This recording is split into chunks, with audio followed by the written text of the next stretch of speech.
In the early 20th century, Nicholas II, emperor and autocrat of all the Russias, dreamed of modernity.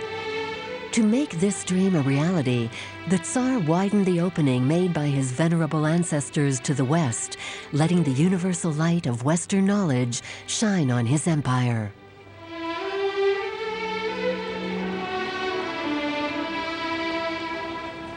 The Tsar certainly appreciated the folkloric side of Russian culture, but he wanted to impose a new world which would sweep away the cobwebs of an archaic Russia. Cut off from reality, he defied his people and their growing brutality. Emotionally scarred by the deaths of over 1,300 Moscow citizens, as they were trampled on or suffocated in the rush for handouts on his coronation day in 1896, he turned his back on the troubles, strikes, and terrorism that had afflicted the empire since the assassination of his grandfather by a nihilist group. The intelligentsia had its eyes turned towards France, a center for the arts and a privileged partner of Russia, following the singing of a military alliance several years earlier. Like their ruler, equipped with a pocket guide of Paris, the elite of St. Petersburg had dreams of the French capital, its wide boulevards and the Latin Quarter peopled by students, women of the world, and will-o'-the-wisps. Westward-looking painters shared the Tsar's vision, and a group of 14 students left the Imperial Academy of Arts and became known as the Peredvisniki, or the Wanderers. They crisscrossed the countryside, painting Russian peasants transposed into typically French landscapes. At the same time, they strived to convert the rural population to Western progress. In 1907, in contrast to this modernism, Russian painter Wassily Kandinsky unveiled a work called Colorful Life, an ode to Russian traditions.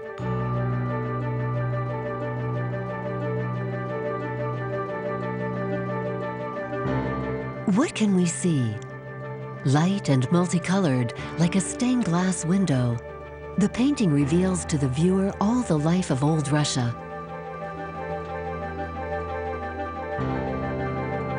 The babushka, the child, the beggar, the pilgrim, the monk of strict observance wrapped in his long black cloak, saintly figures, and those straight out of traditional tales. Both static and dynamic, dark and light. The foreground expresses joy and sweetness, while in the background, passions are unfurled. Crowds spontaneously fight, bury a corpse, and shoot arrows. The horizon is black with clouds, pierced with rays of light. How should we understand this work, which seems to go against the current? To find out, we need to study the elements and figures that are present, to reveal the secrets hidden behind this colorful composition, and to grasp what its creator is telling us about a moment in history of his country when Western modernity and homeland traditions clash. The roots of Colorful Life lie 20 years earlier. In 1889, Kandinsky was a brilliant young student of law in Moscow.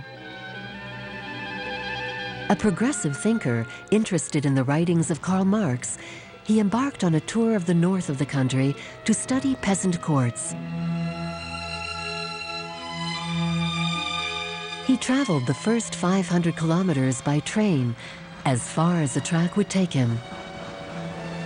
He then continued north by steamboat. The rivers swelled with the melting of the snows. The nights of that June of 1889 grew shorter and shorter. The forests of birches gave place to forests of pine trees. He continued his journey on a horse and cart, crossing marshland, never-ending forests, colored hills, and sandy deserts. Kandinsky was transported by a visual and mystical exaltation. His trip became timeless and internal. Poverty, inequality, the famous materialism of Marx, all was summed up in the contact with this unknown world. I passed through villages where the whole population was suddenly dressed in gray from head to toe, with faces and hair in yellowish green. Then others where, in contrast, the dress had a great variety of colors, and the inhabitants seemed to be living, multicolored images on two legs. I shall never forget those large houses in carved wood. The table, the benches, the stove, the wardrobes, the dressers, all painted with ample multicolored decoration. When I finally entered a bedroom, the paints surrounded me and I entered them. Kandinsky contracted typhus. In the delirium that came with the fever, he watched reality decompose and recompose. The multicolored images that appeared became a prayer incarnate. He heard the voices of a psalmodic composition, which would become colorful life.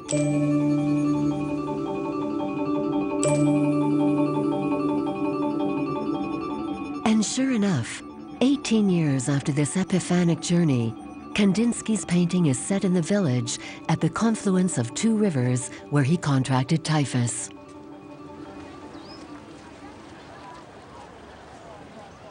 Splashes of color unite to tell the 1,001 stories juxtaposed on the canvas. It's a feast day with music, dancing, games, and entertainment.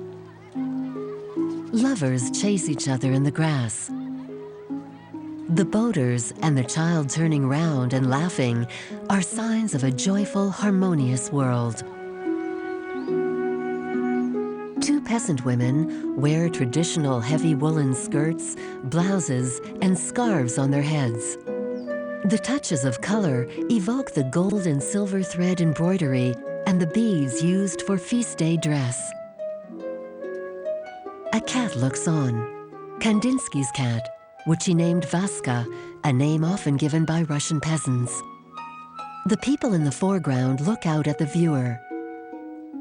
Figures isolated from the crowd in the background, animated by a vague and disturbing movement. Arms are raised. Fists are sometimes closed. This mass sweeps from one side to the other of the scene like a ship on the sea. Religion is omnipresent. The cross on the church steeple dominates everything. In the foreground, a mother dressed in the Orthodox tradition with her child, evoking a Numilini, or Holy Mother of Tenderness. In the background, a white-bearded priest wearing a black cassock embroidered with gold thread. In the center of the composition, two brothers, Boris and Gleb, often featured in icons and venerated as the first Russian saints. They were the sons of Vladimir the Great of Kiev, both victims of fratricide committed by their elder brother. Their father converted to Orthodox Christianity and oversaw the construction of the first church, Saint Sophia of Kiev.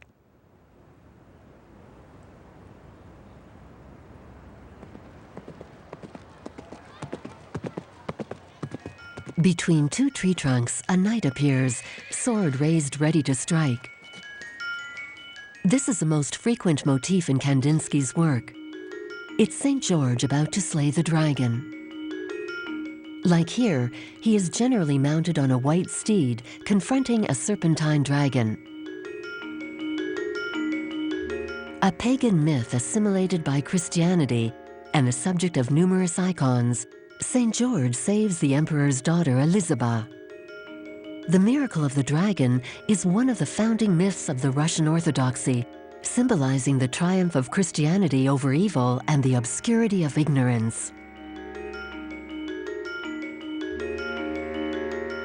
In icons featuring St. George, there is often a town resplendent on a hilltop, showing off its magnificent churches, symbols of triumphant faith. In icon painting, a hill or a mountain always symbolizes the elevating of the soul, the victory of the spiritual. Here, the hill is crowned with the citadel of the Kremlin, with the spires and golden bulbs of its church, which echo Greek and Byzantine architecture. Lower down, an octagonal pyramidal church built in wood evokes local traditions. On the hillside, barely visible, is a small wooden hut, or izba. It stands on chicken legs and seems to be turning so as to remind us of the magical spell, little izba, turn your back on the forest and put your front towards me. It's a home of Baba Yaga, a supernatural being, sometimes a witch, that appears in many Russian tales. She's generally portrayed as old, but is multifaceted.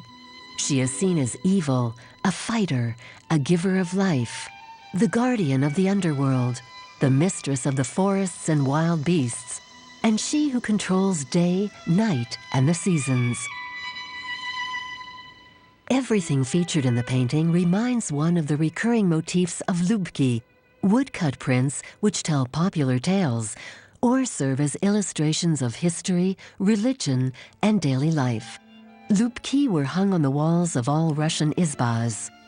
Beyond their decorative use, the pictures had a mystical purpose and were said to watch over the inhabitants. Like in Lubki, Kandinsky uses an aerial perspective to pack the figures one on top of the other. Like in Lubki, the accumulation of a whole number of events destroys usual narrative logic, thus highlighting the poetic interpretation of the artist. The imaginary becomes reality.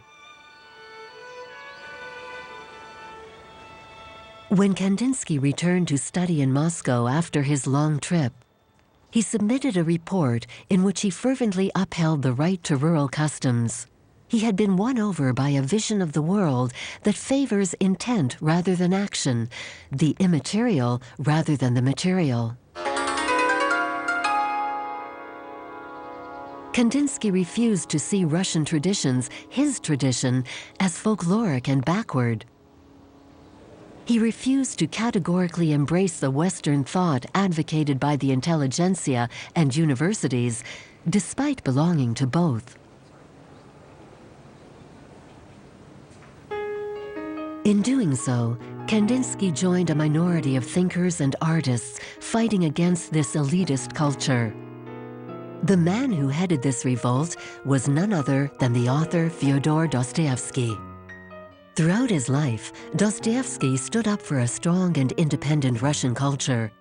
He refused the hegemony of Western rationalization and prophesied the coming of a spiritual age. This struggle can be seen in all his works. The characters in his novels suffer as modern men torn between reason and passion. The author proclaimed with a mystical flame Russian genius, and thus execrated the peredvishniki, or the wandering painters who mimicked Western art.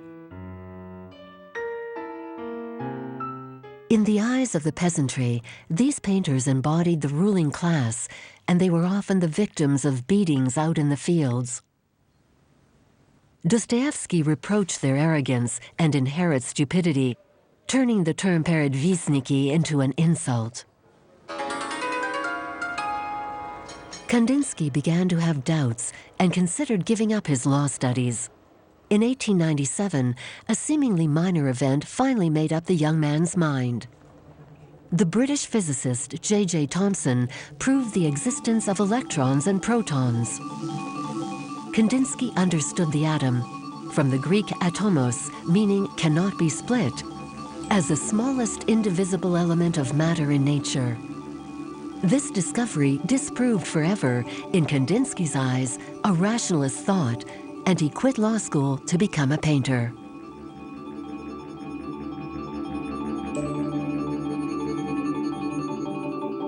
Like a whole generation of young avant-garde artists, Kandinsky stopped regarding his homeland through a filter of scientific and cultural thought imported from abroad. He was more interested in specifically Russian knowledge that modern times had failed to alter. Like the composer Stravinsky, who traveled the country to discover folk music, and the illustrator Ivan Bilibin, who was inspired by Slavic folklore to paint the heroes of chivalric tales, and the symbolist painter Mikhail Froebel reworked traditional iconography. Kandinsky, also a writer of symbolist poems, had affinities with Froebel.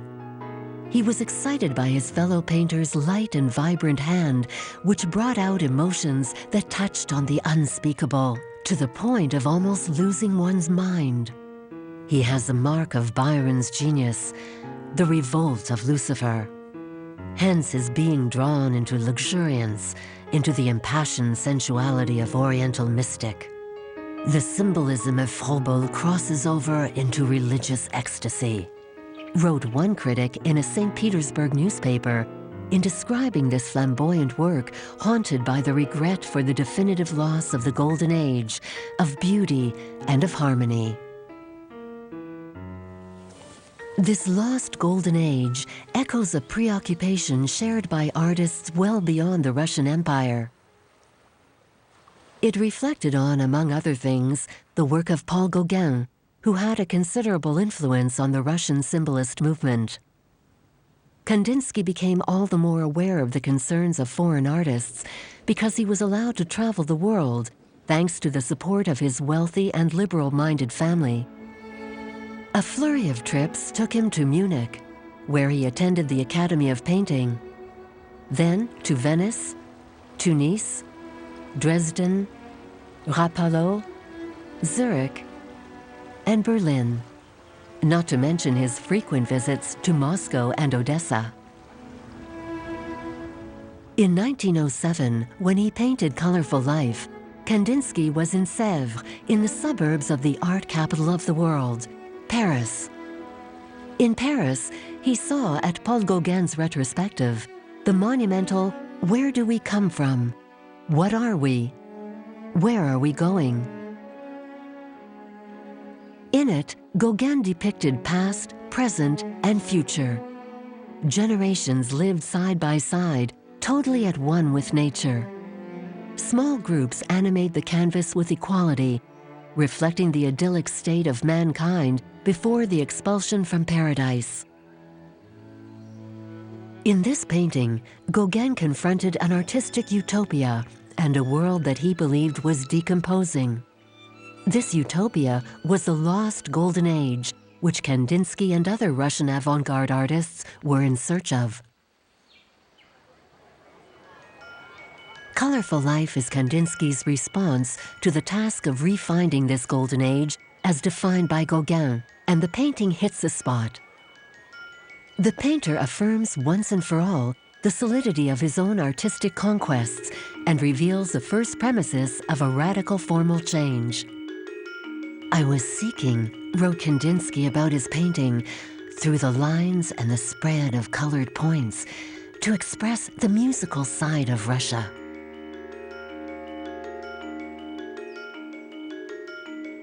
The flute played by the fair-haired boy, the clicking of the weapons, the whinnying of the horse, the singing of the woman, the chatter of the lovers, the laughter, the screams of the pursued girlfriend, the thunder.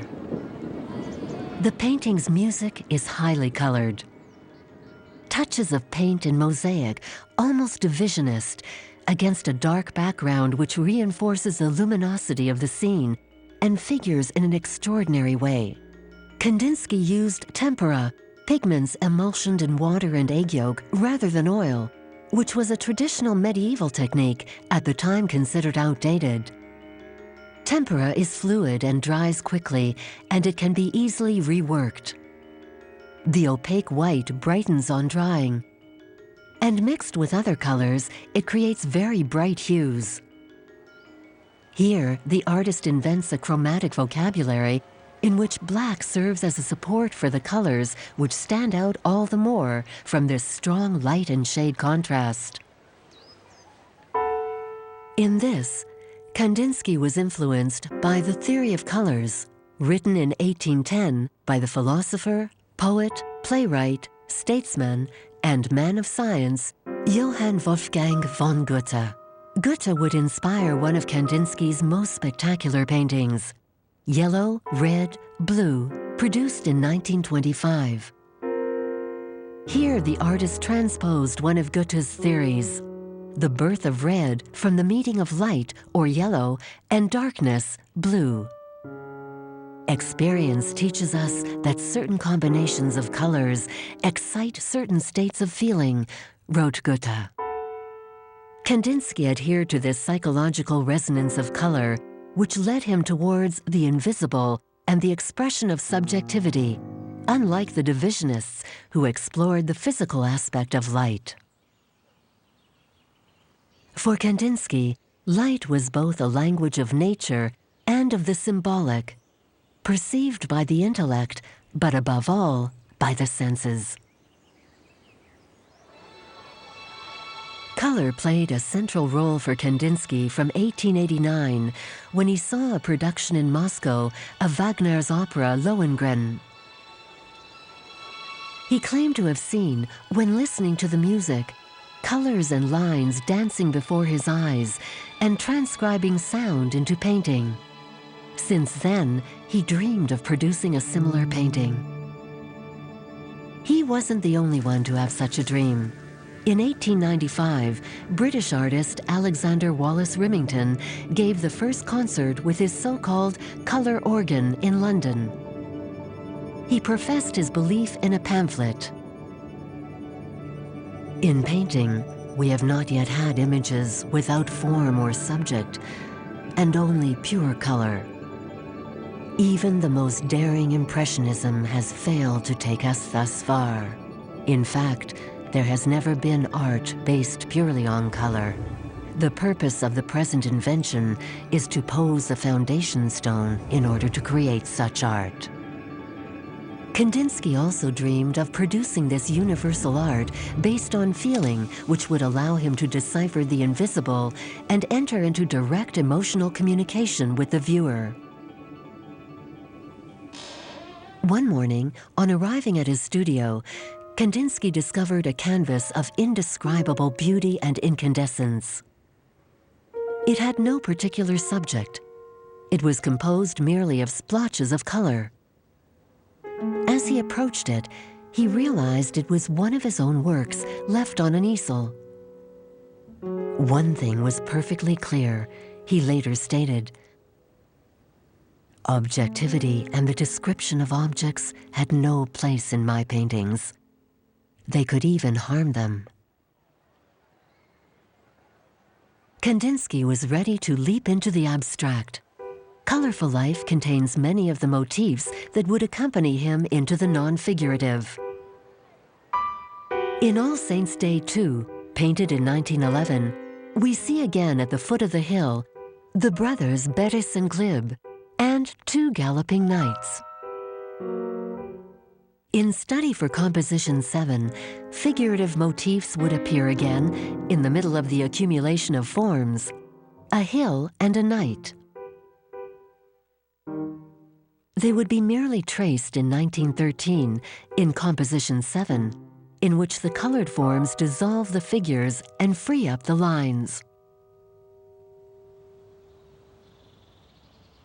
Since antiquity, art has imitated nature.